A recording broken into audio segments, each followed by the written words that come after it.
Olá, seja muito bem-vinda, seja muito bem-vindo, meu amigo Pedrático, você que já se acostumou a estar aqui com a gente, acompanhando o Pó de Pedra. Para mim é sempre um prazer, um privilégio ter você aqui, a gente está produzindo esse conteúdo para você, né? E para mim, toda a gratidão de você estar aqui acompanhando esse episódio. Só não pode o seguinte, meu irmão, você está aqui acompanhando esse episódio e não seguir o nosso canal, né? Eu aprendi com meu filho de 10 anos que eu tenho que pedir like aqui nessa parada aqui. E você, se não segue, senta a pua, mete o dedo nesse negócio, segue a gente, curta, comente, compartilhe, interaja com este conteúdo, porque você fortalece o canal, fortalece a gente, está aqui construindo conteúdo para você, um legado para você aqui também, né? Trazendo pautas importantes, relevantes, não só do setor da pedra, mas do setor da área jurídica, do setor médico, enfim. Eu vou parar por aqui porque a gente está com uma grade repleta de muita coisa legal. Se você ainda não conhece a nossa grade de programação, te convido a conhecer. Porque hoje é dia da gente falar no Pó de Pedra Política. O que é o Pó de Pedra Política? Nós temos convidado várias autoridades aí com mandato, outros sem mandato, analistas políticos, pessoas que são relevantes no cenário nosso local, a nível nacional. A gente tem convidado pessoas importantes, né? Já recebemos prefeitos de capitais aqui, presidentes de câmaras, né, de deputados, muitas personalidades, senador tá para vir, governador tá para vir. Nós estamos criando um trabalho aqui para oferecer as melhores pessoas, os melhores temas, os melhores assuntos sobre áreas, pautas que estão interferindo diretamente na sua vida, na minha vida, na vida da população, e é uma oportunidade para você refletir, para você criar um pouco também de senso crítico, né? Ouvindo opiniões, ouvindo pensamentos, leituras de pessoas que entendem do que estão falando. E hoje, para o nosso Pó de Pedra Política, eu estou trazendo um convidado mais do que especial aqui, um menino novo, bonitão, elegante, um cara que tem procedência, que tem pedigree, que entende de pedra, que entende de política, já passeou, já permeou, já atuou, já fez um bom trabalho profissional, tanto na política quanto no ramo da pedra, continua fazendo. É um cara que estuda, que tem conhecimento, é advogado, olha só quanto pedigree que esse cara tem, né? E também já foi prefeito de uma cidade bacana aqui da nossa região, uma pequena cidade, mas de muito, muito barulho, né? Uma cidade que tem muitas grandes personalidades que saem de lá. Eu tô com ele, meu querido Thiago Fiore, tudo bem, irmão? Olá, Bruno, tudo ótimo. Agradecer, né, a oportunidade, muito bom, muito lugar, muito agradável. Ah, que bom que você gostou do nosso espaço aqui, cara. A gente fez tudo com muito carinho, né? Aqui no nosso estúdio, né, do Pó de Pedra. E você, cara, é um cara que vem muito bem recomendado de amigos aí, dentre eles o Renilson, a galera toda aí. Um abraço pro nosso querido Bruno Rezende lá, deputado, que está sempre prestigiando a gente aqui, já esteve aqui, trazendo pautas, fazendo um trabalho relevante. Tiago, você já foi prefeito, né, de Rio Novo do Sul, né? Nós vamos falar um pouquinho durante a nossa conversa sobre isso, né? Um trabalho bacana que você fez, governou a cidade em tempos difíceis, superou. E eu te trouxe aqui hoje porque a gente tem um assunto que está quente, que está nervoso, que está borbulhando no setor de rocha ornamental. Para você que é dono de casa, não trabalha com a pedra, eu vou falar para você o seguinte: nós estamos enfrentando um problema que é o tarifaço do Trump. Nós vamos tratar desse tema hoje aqui, o tarifaço do Trump e a interferência dele no setor de rochas ornamentais.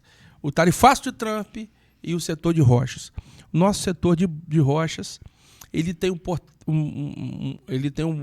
uma conexão muito grande, né, com a exportação para os Estados Unidos, mercado americano. Você sabe disso, você tem investimentos, né, nessa área, você e da sua família, você vai falar um pouco para a galera aqui.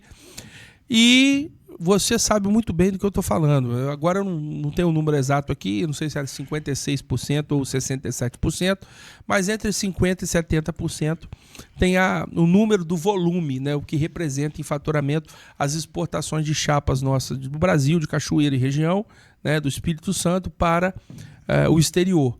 E desse número, algum número aí entre 56% a 67%, que eu não lembro exatamente, vai para o mercado norte-americano. Então, isso mostra, esse número, esse valor, esse percentual, mostra o quanto o nosso mercado depende do mercado norte-americano, né, do mercado dos Estados Unidos. E eu quero começar essa conversa, a gente vai debruçar sobre esse tema aqui, falando um pouquinho da sua experiência com pedra, do profissional que você é, né? Vamos falar de política também, claro, mas como que você enxerga essa relação do setor de pedra brasileiro, capixaba, né, da nossa região, com os Estados Unidos? Perfeito, Bruno. Inicialmente quero agradecer a oportunidade, o convite que foi feito para vir aqui conhecer o espaço. Um espaço, como já dito anteriormente, super agradável. Dizer que eu assisto os podcasts no YouTube. Pô, que bom, eu fico feliz. A pauta é uma pauta muito enriquecedora e realmente gera conteúdo, gera conhecimento para quem assiste. Então, primeiro, te parabenizar pelo esse trabalho brilhante que vem sendo feito aqui em Cachoeiro de Itapemirim, mas com repercussão, sem sombra de dúvidas, em todo o estado do Espírito Santo e até mesmo fora dele. Então, parabéns e valeu, desde irmão, já obrigado pela oportunidade de vir aqui, de falarmos de vários assuntos, entre eles o tarifaço que está hoje aí na mente, que está aí na calculadora, né, dos empresários. Exato, e está trazendo muita angústia, está trazendo muita dúvida, está trazendo muita incompreensão por todos que vivem ou que dependem do setor de pedra. Então, assim, inicialmente quero te agradecer pelo convite, estou à disposição, não só hoje, mas em qualquer eventualidade que você precisar conversar sobre o mercado de rochas ornamentais, naturais, que você quiser conversar um pouco também sobre a política, as relações políticas entre o Estado, o governo federal, enfim, nós estamos abertos aqui a discutir, a abordar qualquer assunto sem qualquer viés de polarização, coisa do tipo, porque, Bruno, hoje, para a gente conversar sobre qualquer assunto, seja ele na política, seja ele na parte da área econômica, na área industrial, no comércio, a gente tem que ser eivado, a gente tem que ser livre de extremismos, entende? Nós temos que abordar um assunto pelo viés, pela ótica que a gente acredita que seja uma ótica boa para a população, entendeu? Falar de tarifaço, falar do que está acontecendo hoje com essa situação que o Trump impôs aos produtos brasileiros, entre eles está o setor de rochas ornamentais, é uma tarifação aí de 50% desses produtos. O que isso implica? O que isso significa de imediato? O que é importante as pessoas terem em mente quando se fala nesse assunto? É que os produtos brasileiros lá nos Estados Unidos vão ficar 50% mais caros lá. Então, assim, o que você compra hoje por um preço, esse preço vai estar, a partir de agosto, 50% elevado, né?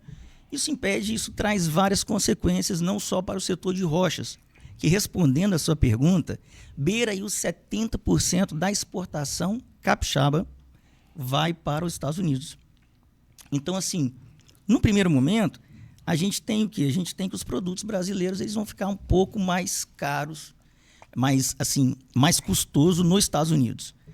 Quando a gente fala de Estados Unidos, a gente tem uma profunda relação Espírito Santo com os Estados Unidos no que diz respeito às exportações. Não só de rochas ornamentais, mas também da siderurgia, a parte do café, a parte também de gengibre e outras coisas mais também vão muito para os Estados Unidos. Então, assim, qual que é o primeiro impacto que tem hoje? O primeiro impacto que tem hoje é quem está lá nos Estados Unidos, que já tem pedido de container, de pedra, de material acabado do Espírito Santo, de empresas do Espírito Santo, eles ficam assim, com essa dúvida, o que vai acontecer? Então, o primeiro impacto que eu acredito seja o quê? E que a gente vê acontecendo, olha, não embarquem os meus pedidos que já estão feitos. Por quê? Porque eles também lá nos Estados Unidos não sabem qual vai ser a repercussão disso para eles, empresários lá. Então, um primeiro efeito que eu vejo, Bruno, é uma suspensão, é um hold on, peraí, deixa a gente ver o que vai acontecer. E esse deixa a gente ver o que vai acontecer é muito prejudicial, porque Cachoeiro de Itapemirim e região tem nas pequenas e médias empresas a base da economia prestando serviço para empresas de rochas ornamentais. Então, esse espera para ver o que vai acontecer pode ser muito prejudicial a curtíssimo prazo, não para o grande de imediato, mas para o pequeno e para o médio empresário. Mas, Thiago, o que isso impacta diretamente na economia local, na economia aqui do sul do estado? A empresa que presta serviço para uma empresa exportadora, né, ela tem a base, a renda dela, os pagamentos desse serviço. Então, se você fica 30 dias sem produzir, você não tem talvez um capital de giro, dinheiro suficiente para pagar fornecedor, para pagar os funcionários e coisas do tipo. Isso gera uma angústia de imediato muito assim, prejudicial. Essa é a minha visão. O primeiro impacto é essa angústia que gera muita desinformação, muita gente falando do que pode ou não pode acontecer. E no meio desse tempero todo, Bruno, que tem muitas falas e tal, nós temos que lidar muito com essa questão de extremismos, né? Mas antes de falar de extremismo, você fez uma introdução falando um pouco que tudo isso que está acontecendo, a saber, né, o anúncio de que a partir do dia 1º de agosto, daqui a pouquinho, semana que vem, o governo Trump vai taxar toda a mercadoria que chegar no porto lá, não é que sair daqui não. O navio que está no porto, que foi vendido, que chegar lá depois do dia 1º, vai ser taxado e ponto final, beleza? E isso vai inviabilizando, como você explicou. Bom, você é o cara ideal para a gente estar abordando esse tema aqui, porque esse aspecto, Thiago, ele envolve algumas questões, o aspecto do tarifaço, né? Ele envolve algumas questões não só comerciais. A gente tem aqui a questão comercial, a gente tem o impacto econômico, né? A gente tem a questão geopolítica, a gente tem a questão da diplomacia e a gente tem a questão da política propriamente dita, né? Então eu queria começar daqui com você. Você fez a introdução, agora eu quero colocar um pontinho nessa conversa. O Trump foi eleito lá nos Estados Unidos, né, pelo povo americano, numa vitória massacrante, ao que me consta, né, foi a maior vitória de todos os tempos em termos de percentual, proporcionalidade de votos.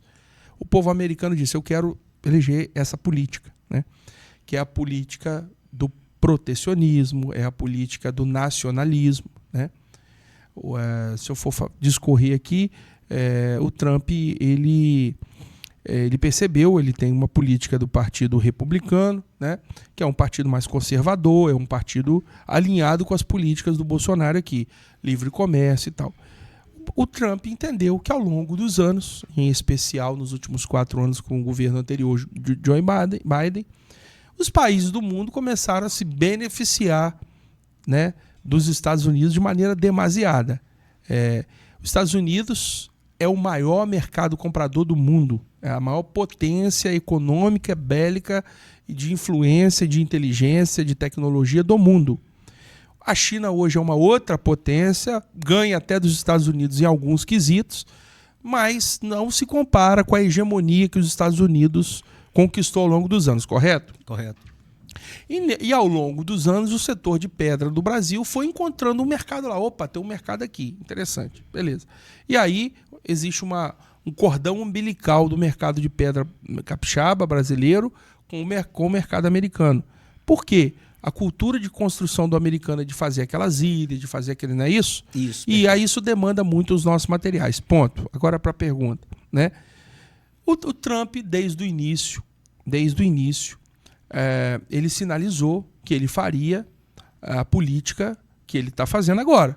Ele virou os países e falou: bicho, eu vou bagunçar o jogo. Vocês estão querendo negociar fora do dólar, vocês estão querendo montar outra linha de ação, agora vocês vão ter que me pagar por conta disso. Vamos botar esse jogo mais igualitário. Vocês estão se beneficiando de mim e eu não estou fazendo nada contra a partida. E ele já, desde janeiro, quando se elegeu, quando começou o mandato dele, ele já está taxando os outros países e tal, e o Brasil está assistindo de camarote. Do ponto de vista político, você que é um cara que está na política, que foi prefeito e tal, você acredita que, primeiro, 2 perguntas em uma, o Lula ficou assistindo isso de camarote, achou não é comigo, deu de ombros, né? Não construiu uma linha de relacionamento com o Lula. E segundo, isso é uma pitada de incompetência do governo de não querer resolver esse problema antes que ele batesse a água na bunda? Bom, vamos lá. A sua pergunta, acredito que diz respeito ao seguinte: tem um viés político ou econômico a tarifa de 50%? Por enquanto eu estou falando do político, né? Do Mas político. obviamente que tudo está interligado, né, Thiago? Eu acredito que o viés dessa tarifa de 50% sobre os produtos nacionais, os produtos brasileiros, ela tem um viés muito mais político do que econômico. Então, assim, a gente fala de geopolítica. O que está acontecendo com o Brasil nesse momento é fruto de políticas relacionadas ao governo federal que realmente, num certo momento ali, não tiveram o quê? Não tiveram uma relação, não tiveram um diálogo com o governo americano. Então, assim, nós estamos no mês de julho, algumas coisas já aconteceram ao redor do mundo. Os Estados Unidos tarifou alguns outros países, né? Não for citar todos esses países, nós vamos ficar aqui. Mas o que acontece? A resposta hoje é que faltou, ao meu ver, um pouco de diplomacia na parte da política internacional entre as pessoas, de modo que pudesse abrir mais esse diálogo, ao passo que não chegasse a esse momento dele tarifar 50% todos os produtos brasileiros, porque não se trata simplesmente do setor de rochas ornamentais e da pedra. Então, assim, a resposta, primeiro, eu acredito que tem um viés, sim, muito político, pelas coisas que estão acontecendo no Brasil hoje, pelos julgamentos, por tudo que está acontecendo, inclusive tem que falar sem qualquer tipo de receio, pelo que está acontecendo até mesmo com o ex-presidente Bolsonaro, né, no que diz respeito ao julgamento e tal. Então a motivação, ela nasce daí. Ela nasce ou ela se antecipa por essa questão do que está acontecendo com o ex-presidente, né, que tem uma vinculação, que tem, de certo modo, uma proximidade com o governo americano, né, alguma relação. Então esse tarifaço ele vem por isso, mas no primeiro momento também vem para quê? Para abrir o diálogo. Se eu viro para você, Bruno, e falar assim: Bruno, a partir de agora, tudo que vier de você é 50% a mais para entrar aqui em casa, vamos dizer assim. A primeira coisa que o Bruno vai fazer, obviamente, seria o quê? Peraí, Thiago, vamos conversar. Vamos entender, deixa o Bruno entender o porquê disso, né? Porque se chega no momento de 50, tem que ter um negócio, tem que ter uma negociação. Porque a balança comercial, ela é favorável aos Estados Unidos. Num balanço ali do que se exporta e do que se importa do Brasil, ela é favorável aos Estados Unidos fazer negócio com o Brasil. Então, assim, em certo ponto, é prejudicial para os americanos também que tenham essa tarifação de 50% dos produtos brasileiros. Então, assim, não sei se eu respondi a sua pergunta, mas a motivação primeira disso tudo que está acontecendo é chamar para o diálogo. Espera aí, 50% é definitivo? Não acredito que seja. Não acredito que seja definitivo, mas acredito que seja uma chamada no seguinte sentido: venham as autoridades, os diplomatas brasileiros, para a gente dialogar, para a gente negociar. E eu acredito que isso seja um caminho, entendeu? Acredito que uma pergunta sua foi nesse viés, né? Não, sim, sim. A outra pergunta é o quê? Os impactos disso. Tá, quem está em casa assistindo a gente, quem está lá ouvindo, quem está lá percebendo essa nossa conversa, que ela está vindo por um viés muito técnico, mas em linhas gerais, o que isso impacta, sobretudo, a região e o mercado de rochas naturais de pedra? O Brasil principalmente o Espírito Santo ele é o maior beneficiador de rocha, ou seja, é quem pega a rocha bruta, lá na mineração, lá na jazida, e beneficia esse grande bloco de pedra. Esse grande bloco vira chapa, ele é beneficiado, ele é polido, ele é resinado, ele é tratado, e ele equipa várias casas americanas e de todo o mundo. São rochas naturais, não é um produto, vamos dizer, artificial. Isso vem acontecendo com muita perfeição por nós capixabas. Então, quando se fala assim, rocha natural, benefício é quartzito, é mármore, em todo o mundo, quem sabe mexer com pedra, com rocha natural, é o capixaba, né, que sabe extrair, sabe beneficiar e tudo mais. E, em especial, a região de Cachoeiro de Itapemirim. Então, o que a gente tem? Qual que é o impacto disso que a gente está falando tanto hoje na vida da dona de casa, na vida daquelas pessoas que estão trabalhando? Enfim, muitos dos profissionais hoje estão empregados e estão trabalhando na cadeia produtiva do beneficiamento de rocha ornamental, de pedra. Então, quando tem esse momento, essa questão que está sendo discutida entre o Trump, entre o Lula, tudo isso que está acontecendo e essa sobretaxa, ela impacta o quê? A gente, enquanto setor de pedra, nós temos como maior mercado, o maior comprador, os Estados Unidos, em linhas gerais. Então, se a gente vende para os Estados Unidos, E agora tem isso do produto ficar mais caro lá. Como que vai ficar aquele cara que trabalha como polidor num prestador de serviço? Como é que ele vai ficar assim? Pô, será que mês que vem, depois do dia 1º, eu tô com o meu emprego garantido? Muitas vezes esse profissional, Bruno, ele não tá... Muitas vezes esse profissional ele não tá aqui para entender sobre tarifaço, sobre geopolítica, sobre questões outras. Ele está preocupado, assim, com o dele. E aí, vai acontecer, não vai? Mas então, deixa eu traduzir isso. Você respondeu em parte minha pergunta, mas na verdade a gente está dialogando aqui. Isso aqui é um bate-papo, não é uma entrevista. O Thiago não tem todas as respostas. A gente está fazendo uma análise sobre o cenário. Vamos trazer a situação, vamos botar a bola no chão aqui e vamos tocar. É o seguinte, você foi prefeito, né? A gente estava conversando no off aqui. Você, quando prefeito de Rio Novo do Sul, para quem não conhece, olhar no mapa, ela digita Rio Novo do Sul, Espírito Santo. Você vai encontrar uma cidadezinha desse tamanhozinho assim, mas que tem muita gente boa de lá. Crime lá é quase zero, né, velho? Muito pouca coisa, assim. É uma cidade muito ordeira, né? Eu tenho muitos amigos lá, cara, nem te falei, mas eu já trabalhei uns 3, 4 anos. Toda semana eu ia para lá, né? Eu tenho uma ligação afetiva muito querida, com a primeira Igreja Batista lá, que eu dou um abraço para todo mundo, o pastor Adriano, meu amigo lá do tabelionato lá, né, do cartório, né, a esposa dele, a Poliana, né, a esposa dele. Adriano sofreu um acidente, quase morreu aí, negócio perfurado lá. Tem meus amigos músicos lá, o Jaquim, que agora tá morando fora, o Debinho, né? Galera toda lá, a Rose, que é a ministra de música lá, galera toda, todos meus amigos, Elinho, Sheideg. Vou falar o nome aqui, eles vão ficar com ciúme que eu vou esquecer de alguém, então eu vou parar por aqui. Mas todos vocês moram no meu coração. Foram muitos anos inteiros. Tem um cara, bicho, tem muito tempo lá de Rio Novo, tem muito tempo que eu não tenho notícia dele. Que a gente trabalhou junto na Prefeitura de Vitória, Leitão. Cadê Leitão? Engenheiro, arquiteto, isso aí. Ele foi para Vitória, família Leitão. Muito tempo que eu não ouço falar de você, meu amigo. Se esse conteúdo chegar até você, manda um sinal de fumaça aí. Você trabalhou na época lá e você estava me contando, Bruno, a gente articulou para trazer o Laticínio Porto Alegre aqui para Rio Novo, não foi isso? Foi. Primeiro, mandar um abraço para todos os sul-rionovenses e os rionovenses amigos, né? Dizer que durante o ano de 2017 a 2020 eu estive prefeito daquela cidade, né, aqui vizinho nosso, e que foi uma das experiências assim na minha vida sem igual.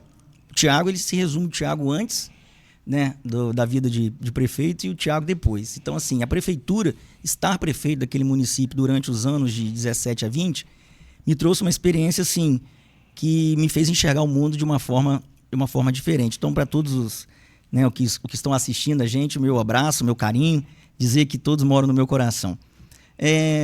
Mas eu queria falar da Porto Alegre. Da Porto Alegre. Você fez uma articulação, depois a gente volta lá, eu só quero exemplificar o meu cenário aqui. Vamos lá. Você trabalhou para trazer a Porto Alegre para lá. Naquela ocasião a gente recebeu a informação de que estava sondando o mercado sul capixaba o Laticínios Porto Alegre, que queria vir se instalar ou em Cachoeiro de Itapemirim, ou Atílio Viváqua, ou Itapemirim mesmo. Ou Cachoeiro. Cachoeiro, Rio Novo, enfim. E aí nós trabalhamos assim com políticas públicas, com conversa, com relacionamento, com articulação, com diálogo, mostrando para eles que Rio Novo poderia, ainda que um município pequeno, ainda que um município, né, com as suas limitações na ocasião, poderia sim receber um laticínio daquele porte. Já fomos lá atrás, berço da honrosa Celita. Celita nasceu em Rio Novo do Sul, poucos sabem disso. A Celita, que tanto nos orgulha também, que está em Cachoeiro e está numa nova sede, ela nasceu, as atividades delas iniciaram em Rio Novo do Sul. E aí, depois da saída da Celita, nenhuma outra grande empresa da bacia leiteira, envolvendo a parte de produção, o beneficiamento do leite, teria se instalado em Rio Novo. Então, quando teve a ideia de que o Laticínios Porto Alegre estava sondando alguns municípios para vir, nós trabalhamos firme. Vocês entraram e viabilizaram? Viabilizamos com políticas públicas, com diálogo e tal, para que eles pudessem se instalar. Ou seja, lá. Você na qualidade de prefeito, só para não perder o raciocínio, para você em casa também acompanhar. Você, como prefeito, você viu que aquilo ali geraria renda, emprego, né, investimento no município, toda sorte de benefício para o município. Você foi lá e trouxe uma empresa que fatura X mil, X, né? XYZ, e isso ia trazer benefício para o seu município. Ponto. Cara, anos se passam, aí para usar o exemplo que eu tô falando lá da política, voltando do tarifaço. Pô, você fica sabendo que o cara tá insatisfeito com o Rio Novo, ele quer ir embora e manda recado, um cara que trabalha, rapaz, o cara também insatisfeito, e papapá. Você vai dar de ombro? Ah, não gosto daquele cara mesmo. Um dia eu fui falar com ele, foi ignorante comigo, eu não gosto daquele cara, eu quero que se lasque, ele vai sair daqui. Você, como gestor, você tem um compromisso com o seu povo, com aquelas famílias que arrumaram emprego lá, né? Com toda a renda, com um borracheiro que troca pneu dos caminhões que vão buscar leite, do eletricista que troca, enfim. Se eu for falar aqui, é uma gama de empregos e atividades que aquecem com uma indústria dessa aqui. E aí, você finge que não é com você. Eles estão construindo uma sede nova lá em Iconha e tal. Ah, bicho, um belo dia o cara vai, monta dali, você não foi trabalhar, você não foi conversar com ele porque você não gosta dele. Porque um dia ele foi ignorante com você numa festinha, você foi cumprimentar e foi grosso com você. Você não acha que, no caso do tarifaço, o Lula não tem um peso de responsabilidade por não ter criado uma política com os Estados Unidos, que não é bom parceiro do Brasil hoje, não. Há anos. Os Estados Unidos é um aliado histórico do Brasil, né? De investimento, de transferência de tecnologia, de abertura de mercado, de conexão com o mercado econômico, onde as bolsas estão de muitas empresas brasileiras, estão lá. Você não acredita que nós vacilamos, que esse governo que está aí deixou isso acontecer? Vamos lá, Bruno. Tem perguntas que não existem meias respostas. A resposta ela é certa, ela é objetiva e ela é direta, entendeu? Seja no executivo, você começou falando de uma ocasião do laticínio, numa suposta insatisfação e tal. Aí nós estamos falando do executivo municipal, quem administra o município. Vou chegar na sua resposta. Eu tô citando o nome aqui, né? Pelo amor de Deus. Mas vocês estão entendendo. Mas exatamente. Então, assim, seja o líder do executivo municipal, quem é? O prefeito. Seja o líder do executivo estadual, quem é? O governador. E o líder do executivo federal, quem é? É o presidente. Tem responsabilidades. Então, assim, diante de um cenário no qual há uma possibilidade de uma insatisfação e tudo mais, o presidente ele tem que chamar a responsabilidade. E ele tem sim que abrir o diálogo. Por quê? Porque o diálogo, tudo começa, como eu disse, com o diálogo. Então, assim, se há uma sobretaxa ou se há uma taxação de 50%, é responsabilidade do presidente chamar, vamos dizer assim, chamar para conversa e falar assim, o que está acontecendo? Nós não podemos dobrar a aposta. E quando eu digo nós não podemos, nós estamos dizendo sociedade civil organizada, nós estamos falando do setor produtivo, nós estamos falando de quem gera riqueza para o país. Então, assim, há uma meia-culpa, sim, no presidente, na minha visão, no sentido desse distanciamento, de não conversar ou de não colocar as pessoas ali, os diplomatas, relacionados nesse sentido para abrir o diálogo, para que isso não pudesse acontecer ou pudesse ser melhor entendido. Basicamente, essa é a minha resposta. Trazendo assim, para a questão mais local, para a questão assim, do Espírito Santo, nós temos aí o governador do estado, que é o Renato Casagrande, certo? Renato Casagrande, muito próximo do nosso presidente, né? Tá sempre ali nas pautas e coisas do tipo. E o Renato Casagrande, ele entende a importância do mercado americano para o Espírito Santo. Ele entende. Ele é governador junto com um vice-governador, que é o Ricardo Ferraz. Ricardo Ferraz tem muito trânsito aqui pelo sul do estado e o Ricardo também entende muito a importância de termos esse livre comércio com os Estados Unidos. Ambos, tanto o governador quanto o vice-governador, já estiveram numa posição de Senado, de senadores. Então, assim, entendem muito bem esse trânsito, esse trâmite da diplomacia e da conversa, do diálogo entre os governos federais de todos os países.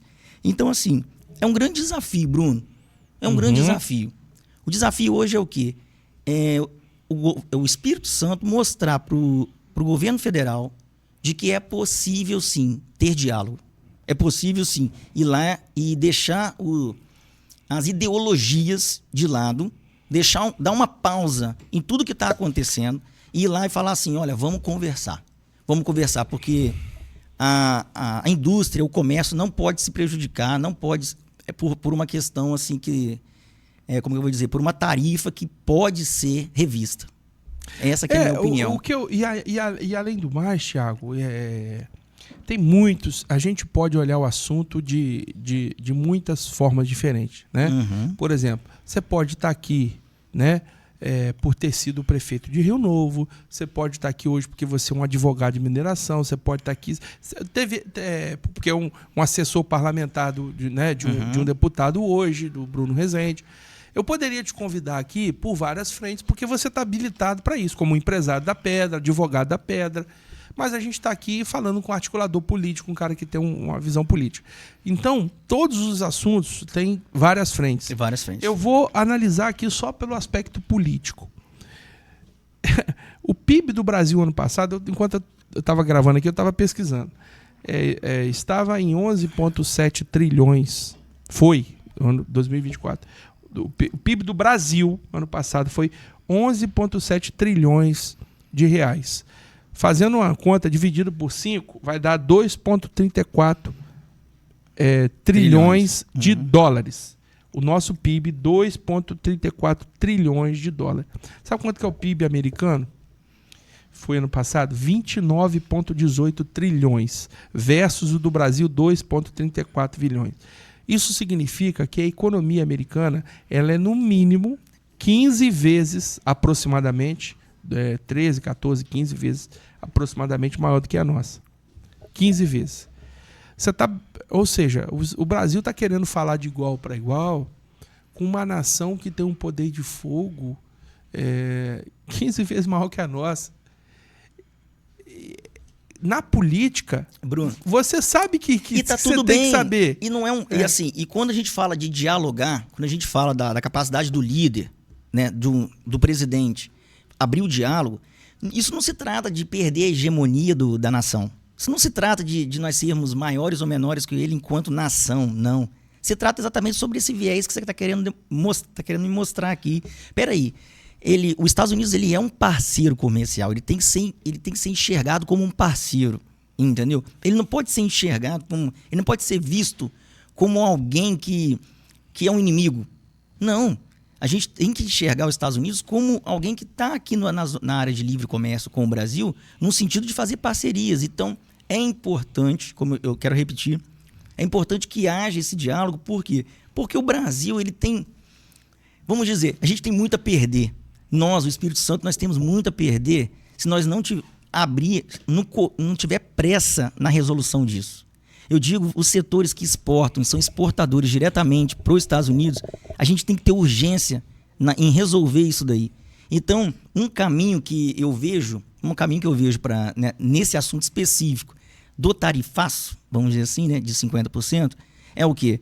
É o nosso governo estadual, junto com o vice-governador, trabalhar exatamente na política, trabalhar junto nesse viés de achar um caminho do diálogo com os Estados Unidos nesse sentido. E outra, mostrar que nós somos parceiros, que nós não temos que ficar fazendo queda de braço ou pensando algo nesse sentido de que nós vamos perder a nossa hegemonia. Negativo.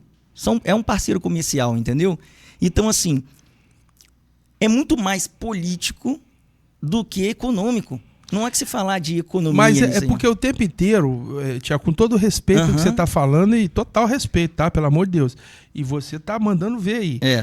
Só que é o seguinte, você está falando o seguinte, nós temos que ir lá juntar, você falou agora do governador, e tal, mas o governador não é o presidente, ele não é a autoridade máxima. Você está falando em o governador ir lá nos Estados Unidos, né? Ou criar vamos criar um diálogo com o governo americano.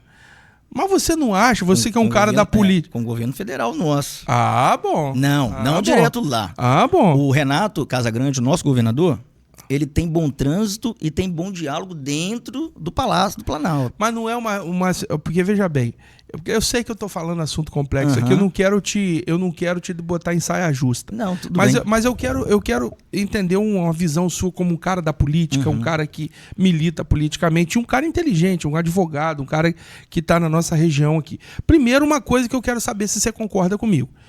Deixar o caldo entornar, concorda? Ou não? Concordo. Ou não? Ou o Trump é um maluco, ninguém sabia que ele estava botando 50% para cima e para baixo aí, né? E ele botou chegou a hora do Brasil, né? Ah, mas ele não pode fazer isso, é ataque à soberania, papapá, todo mundo avisou. Ponto 1. Segundo, Desde o início, ele avisou, ele identificou que... Porque o pessoal fala assim, ele está invadindo a nossa soberania. Mas do lado de lá, toda vez que você fizer uma análise, você tem que olhar o lado de lá também. Ele está entendendo que o que o Brasil está fazendo é invadir a soberania dele lá. Por exemplo, ninguém fala nada, né? Todo mundo, a imprensa, inclusive a gente não é imprensa, a gente não deve R$1 para a imprensa, né? Ao que me consta, não fala. Mas o Trump, você lembra que o nosso querido lá, nós todos brasileiros amamos esse cara, um excelentíssimo senhor ministro Alexandre de Moraes, ele colocou uma tarifa, ele deu uma multa para o Exxon, uma empresa americana. Ele mandou empresas americanas cercearem a liberdade de cidadãos brasileiros e americanos também. Ele disse, fora do processo, ele criou cenários para poder... tal. E aí, isso tudo, alguém está anotando uma cadernetinha lá. Né? Foi deflagrar, a imprensa não fala isso, que eles descobriram que o valor de grana da USAID, que é uma agência americana de ajuda climática, ajuda pessoas de miserabilidade, eu esqueci agora o termo, eles têm uma agência que diz que para ajudar, ajuda humanitária, obrigado, ajuda humanitária pelo mundo, e que eles mandam dinheiro para o Brasil, lá, uma verba que o pessoal estava usando isso para militância política, né, para agenda política. Isso tudo alguém anotou lá e agora a conta chegou, né? Brunão, oi. Você falou em cadernetinha aí, tem uma curiosidade aqui muito pertinente nesse assunto. Estava falando aqui da renda per capita. A renda per capita do estado mais pobre dos Estados Unidos é $53 mil. Sabe qual é a renda per capita do Brasil? 10 mil. Da Rússia, 13 mil. Da China, 12 mil. Ou seja, só o estado mais pobre dos Estados Unidos bate... 10 vezes maior do que nós. Você falou $10 mil ou $10 mil reais? $10 mil o Brasil, do Brasil, $13 mil a Rússia e 12 mil a China. E o estado do Mississippi, que é o estado mais pobre dos Estados Unidos, tem $53 mil de renda per capita. Renda per capita. E a nossa a mais baixa é 10 mil ou é mais alta? No Brasil é 10 mil. Então, a média? 10 mil. A mais baixa deles é maior, 5 vezes maior do que a nossa média. Exatamente. Entendeu? Então, olha só, essa é a simetria de poder. Eu sou formado, Thiago, em relações internacionais. Você é formado em direito, eu me formei. De vez em quando eu falo, quem acompanha deve estar enjoado de ouvir eu falar isso. Mas porque é o seguinte, existe um negócio no mundo chamado simetria de poder. Primeiro que os estados são anárquicos. Cada estado tem a sua política e nós estamos nesse mundo aqui tentando convergir. E em algum momento, todo mundo que fica com bravata aí de que porque o Trump ele está interferindo na nossa soberania, ele está tomando medidas para o país dele em relação a países que estão infringindo ou estão atacando as políticas dele. A nossa vizinha Argentina aqui, por exemplo, teve 80%, você sabe disso, Rolandinho? 80% dos produtos da Argentina que entram nos Estados Unidos estão com tarifa zero. Negociaram, meu irmão. Facilitaram, criaram política, fortaleceram o dólar. O Milei falou em dolarização da economia o tempo todo. Ele buscou essa aproximação com um parceiro histórico que a vida inteira defendeu. Agora, um país que sempre defendeu o Brasil nos fóruns internacionais, né, nas pautas internacionais, o Lula está lá o tempo inteiro. Eu vou falar para você que está em casa. Defendendo o Irã, inimigo histórico dos Estados Unidos e de Israel. Defendendo Israel, você não sabe, né? Mas a embaixada no Brasil do Israel está fechada. O Lula é considerado pessoa não grata, né, em Israel. A Ucrânia, agora, essa semana, você soube disso? Tirou o embaixador do Brasil. Não tem embaixador da Ucrânia no Brasil mais. Com uma manifestação de inconformidade com a política do mundo ocidental inteiro. O Brasil é um país ocidental, né, no continente americano, querendo enfrentar ou reprovar atitudes de países que sempre foram parceiros históricos. Você não acha que aí, você que é um cara da política, isso é um caldo entornado que vai ser difícil a gente reverter essa história? Sem sombra de dúvidas. O desafio aqui ele não está sendo minimizado de forma alguma. Nós voltamos na tecla, e você mesmo disse, fez relações internacionais na UVV. Na UVV. Então, anexo à sala de Direito, que também começou... Ao prédio de Direito. Que começou lá, acredito que Relações Internacionais tem começado lá em Vitória, no VV Vitória. Né? Foi Vila Velha mesmo. Um curso brilhante que faz exatamente a gente abrir a cabeça. Entender como é que é esse jogo, né? Nesse sentido, porque o país também é como se fosse as relações entre os países, as relações internacionais, é como as relações das pessoas. Um está comprando, o outro está vendendo, então isso acontece no mercado, né, em todo qualquer tipo, na política também. Então, assim, o desafio é enorme, Bruno. Não quero aqui minimizar ou não quero relativizar o que está acontecendo, não. O desafio é enorme. Tem, sim, uma questão de muitas coisas aí envolvidas. O Trump não é um cara que fez isso da noite para o dia, acredito também. Concordo com você na hora que você diz assim, olha, o caldo entornou, Thiago? Sim, entornou. Entornou. E ao que tudo consta, a gente vê que o governo federal dobrou a aposta. Sem dúvida, não é isso? Dobrou a aposta. Então, assim, o que é mais preocupante ainda, por quê? Porque ao invés de você sinalizar de que nós, enquanto nação, queremos dialogar, queremos conversar, queremos entender o porquê, muitas vezes as pessoas que estão à frente disso, vamos dizer aqui, o presidente não quer, muitas vezes, porque ele já sabe a resposta. Ele não quer abrir o diálogo, por quê? Porque essas razões que você supostamente trouxe aí, de forma até exemplificar, por conta disso, daquilo, talvez o próprio presidente, talvez não, ele sem sombra de dúvida já sabe o que levou o Trump a chegar nesse tarifaço. Então ele vai abrir diálogo por quê? Né? Ele vai abrir o diálogo para ele ouvir o que ele já sabe. Então aí que é o desafio do setor de pedra. Entendi. Que é um setor, é onde eu quero linkar. Se a gente fala que temos que abrir o diálogo e temos que entender o porquê disso, mas se o governo federal já entende, por quê? Porque o governo americano já vem sinalizando os porquês, e se chegou no que nós chegamos, a gente vê que pela diplomacia não vai. Pela diplomacia e pelo diálogo é muito... Pela guerra, muito menos, que se a gente abrir guerra contra os caras, vai dar ruim pra nós. Pela guerra... O pessoal vai parar de pintar os meio-fio lá pra poder guerrear. Exatamente. Como é que vai fazer isso? E aí a gente começa a ver o presidente do Cindy Rochas, né, o Ed, a gente vê o presidente do Centro Rochas, o Thales, o Selmo, essas pessoas do setor se movimentando, entendeu? Nesse sentido de se aprofundar mais em soluções, Bruno. Perfeito. Soluções, Bruno. Por quê? Porque não cabe nós ficarmos aqui discutindo situações que fogem ao nosso controle. Mas aí a gente pode estar aqui falando o quê? O que o setor de pedra, né, já que a gente está falando de tarifaço, de questões, quais são as soluções, quais são as alternativas para que o setor continue um setor pujante, um setor gerando emprego, um setor atrativo. Porque realmente isso não vai ser resolvido até o dia 1º. Tudo indica que isso não vai ser resolvido até o dia 1º. Entendeu? Então, assim, o que fazer para continuar? Né? Continuar produzindo, continuar gerando emprego, continuar colocando o alimento lá na mesa. Quais são essas alternativas que nós, diante do nosso cenário, podemos encontrar? E aí a gente vai para as alternativas. Por exemplo, será que o nosso mercado, o mercado nacional, conhece, Bruno, os exóticos e super exóticos? Fica uma reflexão, entende? A gente vai levar um pouco mais agora a conversa para essa questão também do processo produtivo e tudo que envolve o setor de rochas ornamentais. Porque minha preocupação, eu acho que a gente tem que conversar aqui nesse momento, a gente tem que trazer o quê? Como vai ficar o setor, a cadeia produtiva de um mercado que vem de 70% exporta para os Estados Unidos? Como é que você acha que vai ficar? Qual que é a sua visão desse cenário? Então, eu acho que a curto prazo nós vamos passar mais um desafio. O setor de rochas é um setor que enfrenta ou já enfrentou diversos desafios, adversidades e tal. É mais um, né?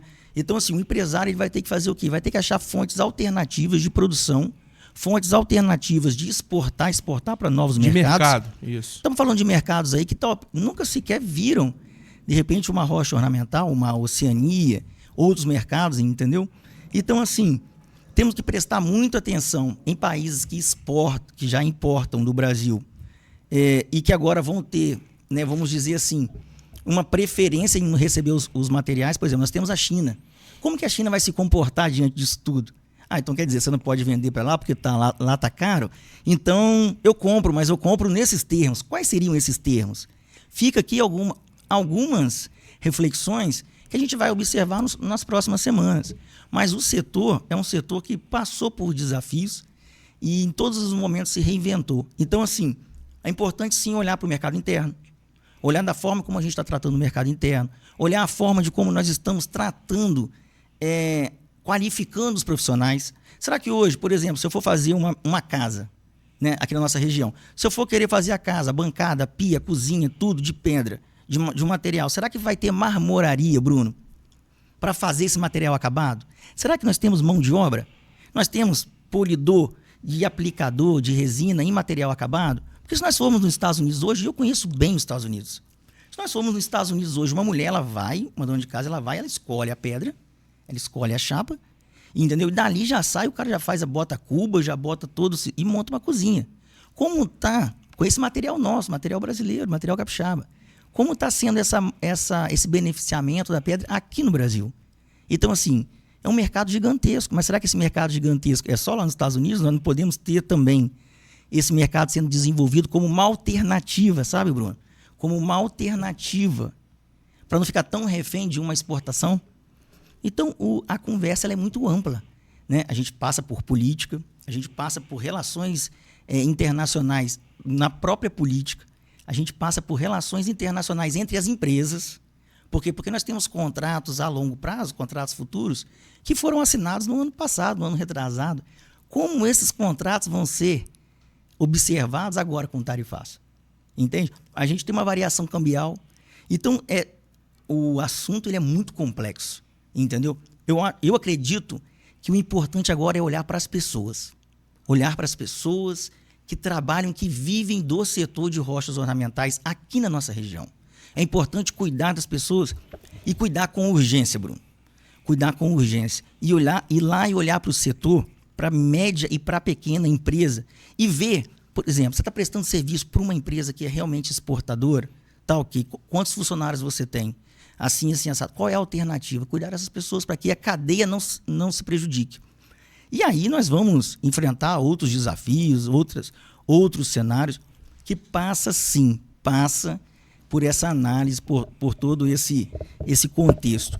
Mineração. Vamos falar de mineração um pouquinho. Não, eu quero, antes de mineração, se você me permite, se eu posso dar um... Claro, porque senão a gente vai para outro assunto e perde esse foco aqui. Porque você falou da cadeia produtiva, você falou de olhar para o mercado interno, você falou vai ter marmoraria para agitar isso tudo. Agora eu vou te botar uma pulga na sua orelha aqui. Quero que você que está em casa aí assistindo a gente, quero que você entenda uma coisa. Esse programa aqui, ele é feito, produzido para promover e defender os interesses do mercado da pedra. Isso está posto, está claro, né? Lógico, a gente fala de tudo, fala de música, fala com um monte de arte aqui, um monte de coisa, mas o nosso negócio é a pedra. Nunca vamos deixar essa bandeira. Mas eu quero fazer uma provocação política, né? Por outro lado, aí eu quero a sua visão, prefeito sulista. Você já participou de várias reuniões de associação de prefeitos, com o governador, várias pautas. Eu sei que o município que você presidiu lá, que você prefeitou, liderou, é um município pequeno, né, diante de Cachoeiro, diante de outros municípios maiores, mas um município relevante de pessoas de valor, né, de indústrias e de mercado e de comércio. A gente tem uma dependência aqui local da indústria do granito extremamente alta, né? A gente depende da pedra e tudo bem, não tem problema, né? Que bom que a gente é forte. Mas também não é um pouquinho incompetência ou desleixo ou desaviso da galera local aqui de, ao longo de 10 anos, de 20 anos, de 30 anos, tentarem arrastar para cá outras indústrias. Por exemplo, Cachoeira tem uma vocação industrial, concorda comigo? Uhum. Qual que é o nosso foco aqui? Indústria, beleza? Você vai ali em Kennedy, a vocação é outra, a vocação do petróleo, né, do royalty do petróleo, né? Você vai em Marataízes, a vocação é outra, é da indústria da cana, é da indústria do abacaxi, é da indústria do turismo, né? Pesca. Da pesca, obrigado, né? É outra indústria. A gente não vacilou, os políticos daqui, de não terem criado condições para outro parque industrial que agregasse ao da Rocha, tivesse posto aqui, para num momento como esse de incerteza, a gente ter outras indústrias girando aqui. Por exemplo, aqui poderia ser o maior parque de todas as fábricas de tinta, por exemplo, podiam estar aqui, porque elas dependem do nosso calcário. Por que a Souvenir não está aqui, a Sherwin Williams não está aqui? Ou de móveis, ou de não sei o quê. Você vai lá em Linhares, já que você falou, me vem a memória aqui. Linhares, você tem indústria de avião, você tem indústria de movelaria, você tem montadores, você tem petróleo, você tem um monte de parque industrial lá. Aí, se a gente for puxar aqui, o nego vai falar que é por causa dos benefícios fiscais. Eu entendo, tá tudo certo. Mas não dormimos no ponto? Bom, é uma pergunta que já vem com a resposta, né? Interessante. Cara, a gente está aqui para conversar, para trazer o assunto à tona, né? Uma pergunta que já vem assim praticamente com a resposta. Isso que está acontecendo, se não foi feito até agora, é importante parar e refletir. Não é verdade? Exato, não foi feito até agora? Peraí, não foi feito por quê? Quais foram as políticas públicas voltadas para o desenvolvimento local que não nos trouxesse uma dependência tão grande do setor produtivo da Rocha?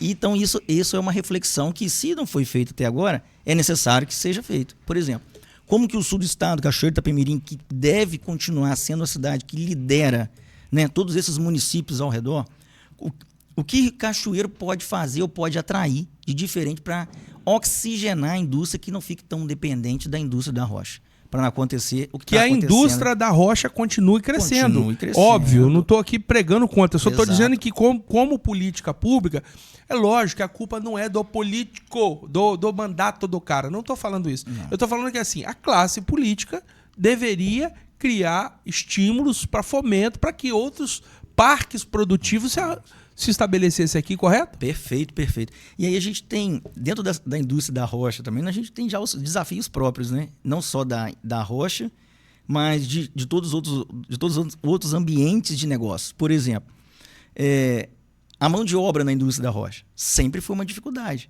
E agora tem cada vez mais difícil pela questão também do café. Né? Você tem funcionários, você tem aí pessoas que deixam de trabalhar com carteira assinada na indústria da Rocha e vai colher café pelo preço do café. E aí acaba balançando. Subiu pra caramba agora e também. E balança o setor produtivo. Tem uns caras que ganham 50 pau aí pra colher café, rapaz. Então, assim, Cachoeiro de Itapemirim e os municípios ao redor, eles realmente estão muito dependentes dessa indústria, dessa exportação desse material, do material acabado, enfim, da rocha ornamental. Mas tem total condições de ser um polo atrativo com incentivos ou de outras naturezas, de outras empresas, de outras indústrias, de outros ramos. Inclusive, tem sido feito um trabalho, né, voltado nesse sentido de desenvolver o sul do estado. Um setor, uma coisa, Bruno, que eu queria tocar assim com você também, que a gente pudesse conversar um pouco, é que nós estamos vivendo isso tudo da questão do Trump, dos Estados Unidos, que ele colocou, que envolve muito política nacional, relações entre governos e coisa do tipo. Mas nós temos uma questão interna também, que aí eu sugiro até como pauta para outros episódios, você tá à frente, liderando esse movimento, porque a indústria também já ia sofrer um impacto significativo com a reforma tributária. Então é importante também você trazer, que se nós não estivéssemos discutindo agora questões relativas à tarifação relacionadas ao mercado externo, um outro desafio que a indústria da rocha, né, da pedra, envolvendo a pedra, vai enfrentar é a reforma tributária. A gente tem um episódio desse, pô. A gente trouxe um tributarista aqui. Excelente, porque... Trouxemos o Rafael, né? O Rafael, ou não, quem que foi o tributarista aqui? Doutor José. Doutor José. E como tem interrogações, né, por conta da reforma tributária, alguns incentivos que já existem vão permanecer, não vão? Então isso tudo compõe, né, esse setor, que é um setor guerreiro, que mexe com rocha, que mexe com pedra, você sabe. Não é para gente fraca, é para pessoas que têm propósito, que têm desafios, que aceitam desafios, mas que agora vem realmente aí. A sua pergunta, não fugindo dela, nós poderíamos sim, no sul do estado, já estar olhando, já estar desenvolvendo outras vocações que não fosse o beneficiamento de exportação única e exclusiva da pedra, que viesse a somar, que viesse a agregar. O turismo, eu acredito que a vocação nossa também, muito no turismo, ela vem somar nisso daí. Temos regiões maravilhosas no turismo, temos condições de desenvolver parques industriais, que atraiam outros projetos de montadoras e coisa do tipo, Então, assim, essa reflexão é uma reflexão muito válida e acredito que a gente enquanto região, poderia estar com um mix de indústrias um pouco mais diferente. Bruno. Oi? O doutor José Eduardo Ramos. A gente trouxe aqui o doutor José Eduardo Ramos. Depois você olha esse episódio lá. Na verdade, ele veio falar, inicialmente, como tema principal, da crise do IOF aí e tal. Ele veio falar do... Crise do IOF, foi? Ele veio falar sobre a questão do INSS também, né? A gente abordou várias coisas. O INSS foi o doutor Rafael Freitas. Foi. A Rafael Freitas do INSS, ele veio falar sobre... A gente tá ligado. Sim, né? A reforma tributária é um assunto Aí a gente entrou na reforma também, a gente falou dos pontos principais da reforma. Agora Thiago, eu digo isso porque é o seguinte, cara, eu quero que você transmita isso, que você entenda isso com carinho e com respeito aos mandatos, né? A gente trata todo político aqui, a gente não traz político aqui para ficar fazendo pegadinha, fazendo pergunta para deixar o cara desconcertado. Não, é o nosso foco. Eu sou povo, eu sou população, a gente ouve, a gente conversa e tal. E a gente tinha uma crítica, eu vou te contar uma particularidade, talvez você não saiba. Eu cheguei a ser pré-candidato a prefeito de Cachoeiro. Acho que eu nunca falei isso aqui. Interessante. Tem várias entrevistas minhas como pré-candidato. Um desafio, né? Eu não cheguei a ser candidato, tá? Na época fui para enfrentar o Vitor, que viria a vice. Depois o Vitor teve até aqui. A gente é amigo, irmão de igreja, inclusive. Assim, eu tenho uma excelente relação com ele. Não pode dizer que somos amigos, mas temos uma relação muito amigável, respeitosa, muito querida, muito querida. Ele me respeita, eu o respeito. E tem um carinho pela família dele, né? E tudo mais. Mas na época ele sempre me deu a liberdade de falar com ele e tal. E eu sempre pontuei, de maneira respeitosa. Críticas e elogios, e ele sempre me ouviu de maneira respeitosa. Mas eu montei na época um projeto de iniciativa pública, popular, né? Chamado Eu Amo Cachoeiro. Tem até uma página até hoje aí. A gente criou algumas pautas e eu levantei uma galera grande aí, acadêmica, para fazer alguns estudos sobre a região. E hoje você trabalha no gabinete do deputado Bruno Rezende, um cara muito querido, já esteve aqui com a gente, tem um mandato muito, muito, muito efusivo, é um cara da pauta da saúde, né? Oriundo da pauta da saúde, mas um cara antenado. Só que a gente fez um estudo na época, por exemplo, você tem ideia, os deputados...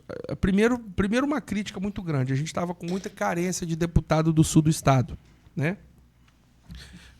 Não tinha. O que tinha era pouco e Cachoeiro não tinha um deputado. Na última legislatura, salvo engano, você me perdoe se eu estiver errado, mas salvo engano, a gente não tinha deputado em Cachoeiro. De Cachoeiro, né? Que é o maior município do sul do estado. Tinha da circunvizinha aqui. Eu não vou lembrar agora, com certeza. Se eu tiver errado, não tem problema nenhum. Eu me conserto aqui. Tinha um Ferraço, né? O Ferraço que estava deputado, né? Mas que estava em Itapemirim, né? Sediado em Itapemirim naquele momento. Beleza. A gente tinha o Mansur também. Mansur. Né? Beleza. O Marcos Mansur. E depois que o Mansur saiu, a gente ficou acho que 4 anos sem ter ninguém. Depois entrou o Alan, né? Alan agora entrou na última e o Bruno. Entrou o Bruno, né? Entrou o Calegari, né? Olha quanta gente. Nós falamos 3 aqui já, né? Que a base eleitoral é Cachoeiro. E a gente, nos estudos que a gente tinha feito lá, nessa período que você foi eleito aí... 2017? Acho que foi. 17. Não, quando eu vim seria 2020. Em 20, isso, que teve a pandemia. Não foi em outubro, foi em outubro, foi em novembro a eleição. Enfim, aí, cara, a gente fez um estudo e descobriu, por exemplo, alguns números. Que o Espírito Santo, o sul do estado recebia bem menos verba locadas de deputados do que o norte e a região metropolitana, né? Então, primeiro isso. Precisamos de representatividade na Assembleia. E hoje nós temos 3 deputados lá, e não sei se estou esquecendo de alguém. E a impressão que a gente tem e o sentimento que a gente tem, que a gente continua assim, num patamar muito distante da galera em termos de recebimento de verba, de prestígio, apesar de nós temos um vice-governador, né, com a base aqui, temos um senador que, querendo ou não querendo, Magno Malta, né, foi vereador de Cachoeiro, nasceu aqui o projeto político dele, se não me engano, até tem ainda, ou tinha negócio aí de tratamento de drogas aí, né, de viciados aqui na nossa cidade. Acho que é no Frade ali, né? Tinha, né? Não sei se tem ainda. Projeto Vem Viver. Projeto Vem Viver. Tô falando assim, gente, não é pejorativamente não, porque eu sou rústico, eu sou das antigas. Eu sei que agora o palavreado mudou, tem todo um jeitinho para falar das coisas. Mas eu não tô sendo deselegante, não. Perdoa-se pela expressão. Não, tem um nome, centro de recuperar, eu sei lá, é drogado, pô. O cara que usa droga, pra mim é drogado. Mas enfim. Aí, cara, a gente fica nessas muitas promessas, eu não sei, me corrija se eu estiver errado, se você está por dentro do assunto. Até o Vitor esteve aqui, falou sobre isso. Mas parece que ouvi dizer que a obra ali está parada, né? Da ampliação da rodovia do Frade. Parece que deu uma parada, deu uma pausa, né? Para ajuste de contrato, eu não sei. Se não é isso, me perdoe. Eu não gosto de falar nada que eu não tenho certeza, por isso que eu estou perguntando. A resposta é sobre a rodovia do Frade? Eu falo tranquilo. Vamos lá. O que teve ali? Falando primeiro da minha posição lá no Bruno, né? Bruno fez o convite, falou, vamos caminhar nesse sentido, a gente fazer né, voltar para falar de políticas públicas aqui no sul do estado, que é importante, a gente tem muito a somar ainda, né? Tem muito a somar, ainda não, tem muito a somar. Rodovia do Frade é uma obra ali que ela tem bem complexa, é uma duplicação, certo, Bruno? Estou ouvindo bem, prestando atenção. E aí, o que acontece? Apesar de ter toda a parte de licitação, toda a parte burocrática feita, tá ok, ainda tem alguns trechos que a desapropriação não está 100%.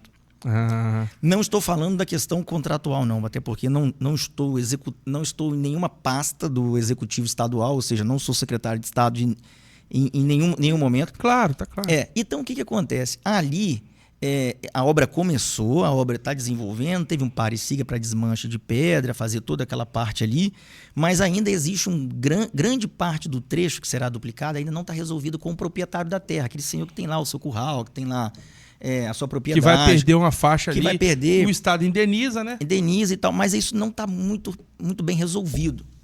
Então, pode ser que... o microfone... Então, pode ser que esteja alguma coisa travada aí. Detalhes específicos, não vou me arriscar em dizer, porque eu falo daquilo que eu tenho propriedade. Agora, aquilo que eu ainda... Então, acredito que pode ser algo em torno disso daí.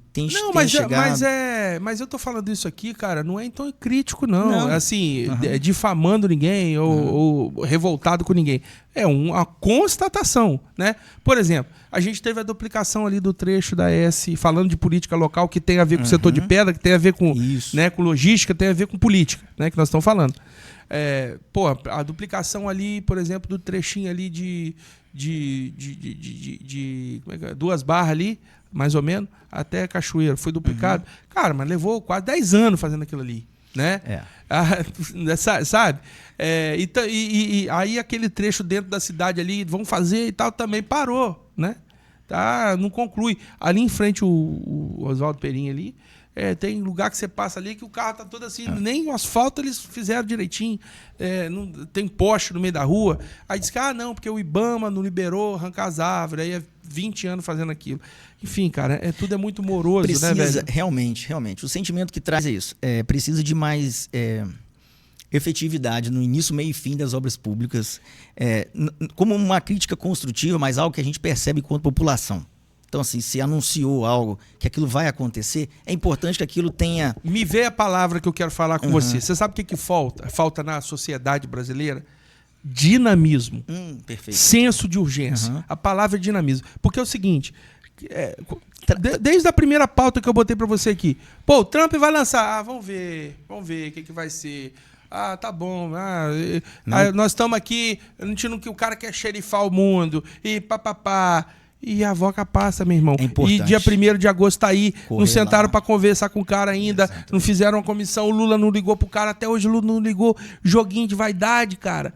Meu irmão, olha o tamanho do cara, olha o seu. Aí a política local aqui, trazendo para o poder local. Vai fazer uma ampliação da rodovia, 10 anos.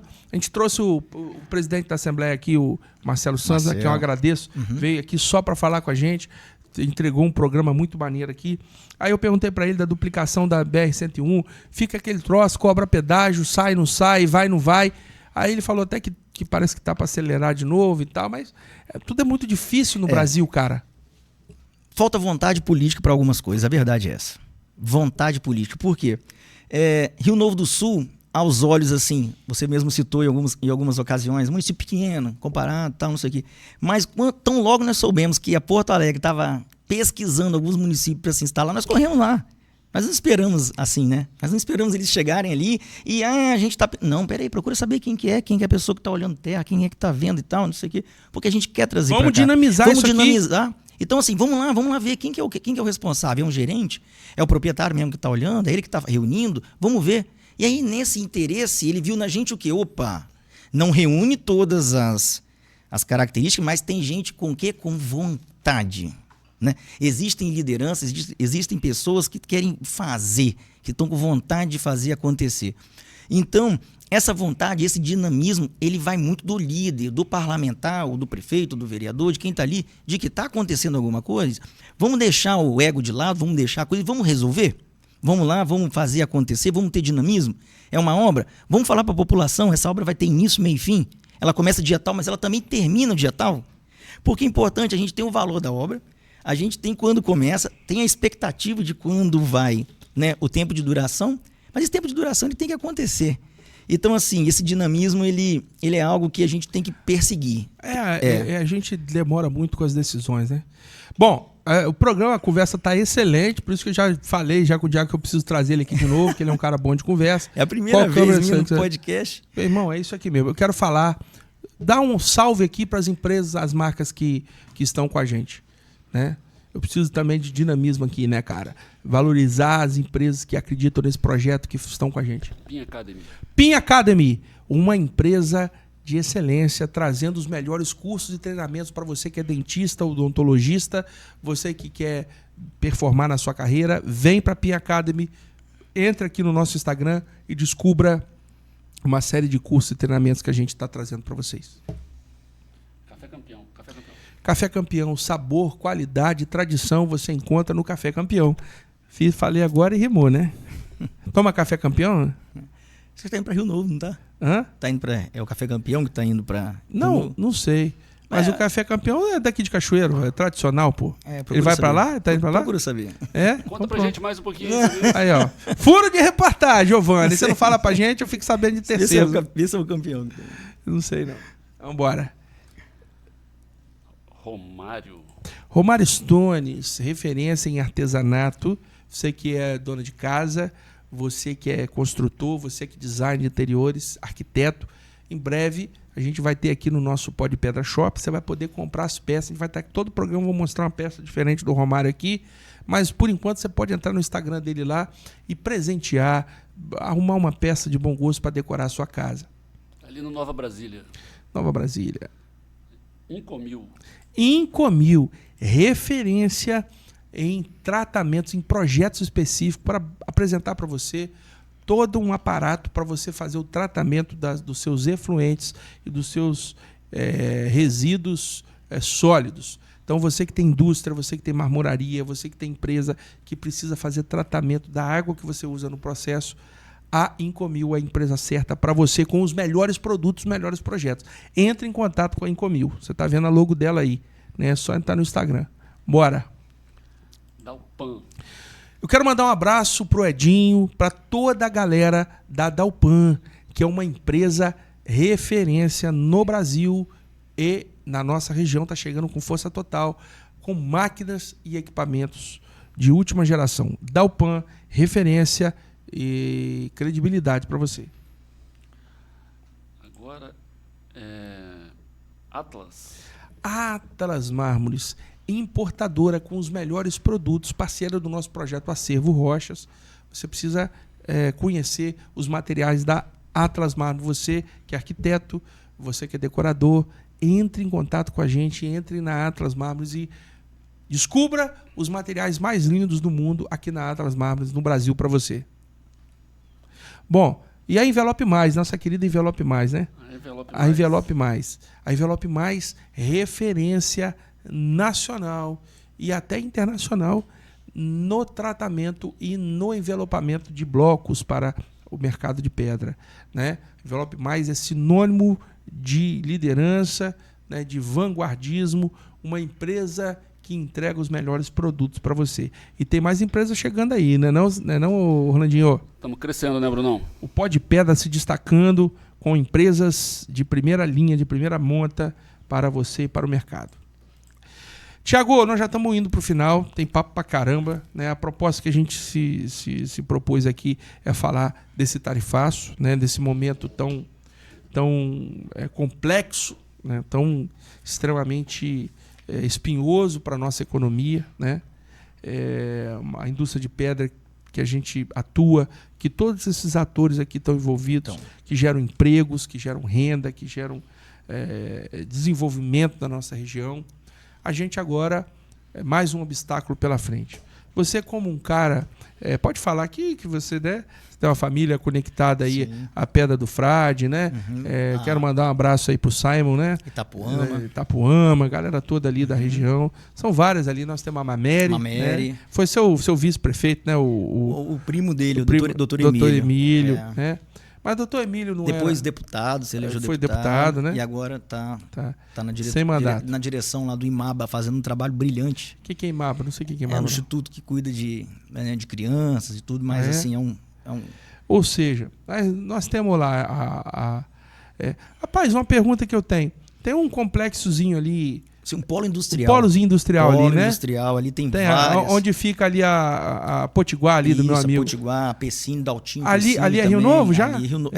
A ponte ali, né? Aquela pontezinha ali no polo ali da ponte para a direita, olhando assim, é Rio Novo do Sul. Da ponte para o pedágio é Itapemirim. Ah, é? Né? O pedágio está ali em Itapemirim e da ponte já é Rio Novo. Então do outro lado há um polo feito, inclusive na época, a construção daquele polo ali, meu avô, né? Estava então prefeito.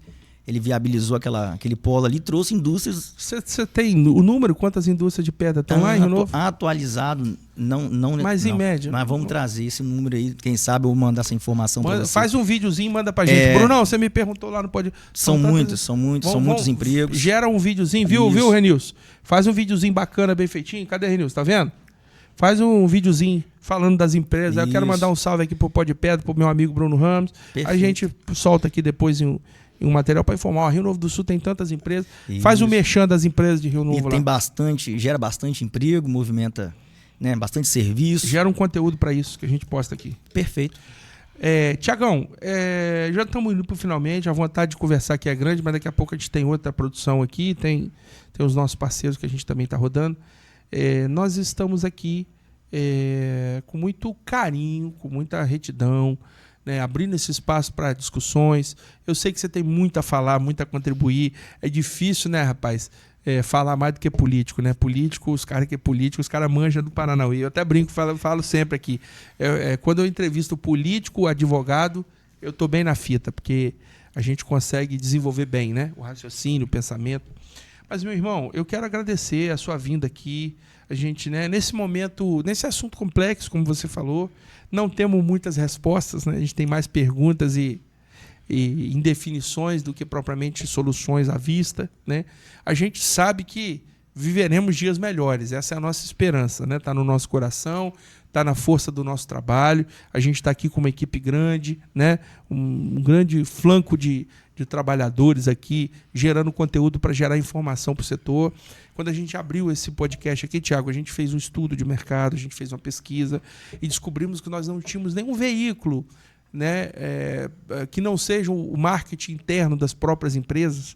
Nós não tínhamos nenhum veículo, produzindo conteúdo para Pedra, né? E, obviamente, que eu não estou falando aqui, às vezes tenho, né, não estou querendo te diminuir, você, colega, que às vezes você produz, mas um veículo que tivesse uma abrangência maior. A gente sabe da revista Rochas de Qualidade, né, que marcou um tempo. A gente sabe que agora tem outras iniciativas, até uma revista das colegas aqui, né, sendo lançada, aí foi lançada de novo, e vai prosperar. A gente também não tem intuito de ser o único ou um discurso aqui monopolizador, né? Mas a gente precisava de ter um canal de expressão, um canal que falasse de pedra, falasse de política, falasse de tantos temas. Rapaz, a gente foi descobrir também, falando da pedra, a gente foi estudando, né? a gente descobriu que o nosso agro não tinha um canal específico.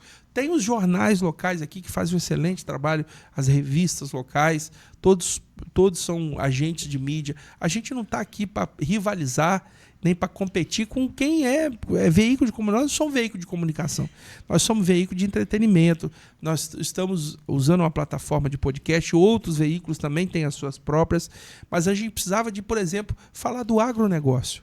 Né? Perfeito. Riquíssimo, não tinha. Hoje a gente tem o Pode Pé da Agro, trazendo a galera do agro aqui, para uma parte pujante do nosso negócio. Então, eu sei que você tem mais temas, você tem mais abrangência, você tem mais conhecimento, e para mim vai ser uma honra a gente criar pontes, né? A gente sempre espera dias melhores. A gente também não está aqui para ficar reclamando de tudo. A gente está aqui também para celebrar as boas conquistas. Citei, por exemplo, a ampliação lá do... Quanto tempo nós estamos esperando isso? Não importa se é o fulaninho ou o beltraninho que está fazendo. Não importa o que está fazendo. E dê honra a quem tem honra. Quem é cristão de princípio sabe que isso é uma máxima bíblica, né? A gente precisa honrar as pessoas. E nós trazemos vocês aqui, a gente convida vocês para estarem aqui, Thiago, porque a gente quer valorizar pessoas como você, que deram sangue, que dão a vida, inclusive, muitos dão a vida, muitos enfrentam desafios hercúleos, como o que eu sei que você enfrentou também, né? Dirigiu o município no início de pandemia, pegou pandemia, você pegou crise de polícia, você pegou enchente, e você deu conta do recado, não esmoreceu, né? Entregou a cidade melhor do que quando pegou, né? Com as contas em dias. Um rapaz jovem, um moço, né? Pai de família, que às vezes sacrifica, às vezes uma vida mais confortável, low profile, né? Podia estar aí empresariando ABCDH, advogando, quietinho com as suas causas, fazendo sua rendinha lá, sem se expor, sem ouvir desaforo, sem ouvir conversa, mas você está construindo porque você acredita. E a gente está aqui, cara, não é para puxar saco, não é para passar pano, é para cobrar também, é para pautar, mas ao mesmo tempo para oportunizar que pessoas como você, e desejar que você e todas as pessoas de bem que por aqui passam tenham sucesso na carreira, na vida, na contribuição social, né? A gente está aqui humildemente fazendo a nossa parte, né? E se a gente está conquistando algum sucesso, né? Algum reconhecimento, é fruto das boas pessoas que passam por aqui. Porque se a gente tivesse aqui construindo só assunto que não vale nada, só mexendo a bundinha, talvez se a gente tivesse botar essa galera para ficar mexendo a bunda assim e fazendo bobeirada, ei galera, Bruno Ramos, o palhaço da cidade, talvez eu tinha até mais like, né? Mas a gente está aqui para fazer coisa séria, né? E vou te passar a palavra, que você já levantou a mão 3 vezes. Vai lá. Ô Bruno, quero te agradecer pelo convite mais uma vez. Antes de vir aqui, recebi outros convites para ir em outros lugares. E é a primeira vez que eu participo de um podcast, então me desculpe um pouco o meu nervosismo. Dizer que quando eu recebi o convite da equipe, né, da sua equipe, eu fiquei muito feliz, porque eu admiro o seu trabalho. Realmente, o Pode Pedra virou um defensor não só do setor de pedra, como você mesmo disse, mas de todo uma representação aqui do sul do estado, né? Então, assim, muito obrigado. Adorei o convite, adorei o espaço, fui muito bem recebido.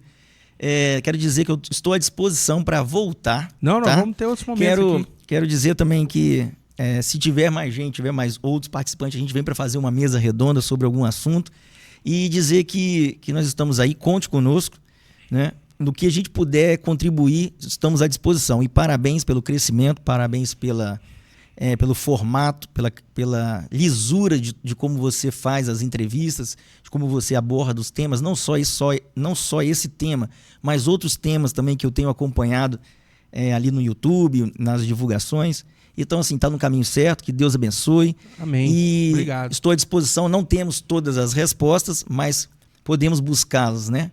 Pois é, cara, mas só da gente botar a mente para pensar, esses dias eu estava vendo um estudo até preocupante. Escuta essa, Orlandinho e Renilson. Os caras, os cientistas lá, mapearam o cérebro, a atividade cerebral de quem usa muito chat GPT, né, inteligência artificial, e quem não usa, né? eu sou um cara da construção literária. Tem alguns livros inacabados, agora eu vou tentar acabar meus livros aí. Tem algumas... mas já ganhei concurso de crônica e tal. Eu sou um orador, a vida inteira fui orador de escola, faculdade. Eu sou oriundo de igreja, né? Ministro de música, né? Então a gente tem facilidade com o microfone, né? De falar, de articular com as pessoas, de liderar, e eu falo isso com humildade também. E aí facilita um pouco as coisas, o trabalho de conversar. Mas é um longo caminho, a gente tem humildade para entender isso. Né, essas empresas aqui são todas empresas de elite e elas estão aqui porque elas acreditam, elas enxergam essa comunicação que a gente está fazendo. A gente ainda é pouquinho, novinho, tem 6 meses, 7 meses, mas a gente já tem aqui, por exemplo, mais de 500 mil de visualizações nos últimos 60 dias no Instagram, por exemplo. Nós já temos mais de 100 mil visualizações no YouTube, por exemplo. E nós temos ganhado a simpatia das pessoas porque a gente quer construir uma linguagem em que você possa falar sobre as coisas de uma maneira limpa, transparente, sem a máscara da entrevista, falar todo empolado, eu sou Thiago Fiore, estou aqui, papapá. Não, a gente está aqui para criar um acesso, né, Renilson? A gente está aqui para dar voz. Tem pauta relevante? Tem uma contribuição relevante? Sugira, traga para a gente. Né? Você já começa ajudando muito seguindo essa página aqui. Você clicando no botãozinho de seguir o nosso canal no YouTube. A gente está aqui crescendo assim na maciota, sem doideirada, sem malucada, mas com muita responsabilidade, esmero e comprometimento. E fica aqui franqueado o convite para você voltar mais vezes. Beleza, irmão? Obrigado pela sua contribuição e vamos seguir adiante, esperando dias melhores e construindo dias melhores, né? Não adianta ficar só esperando, construindo também. Valeu, irmão, obrigado. Um abraço.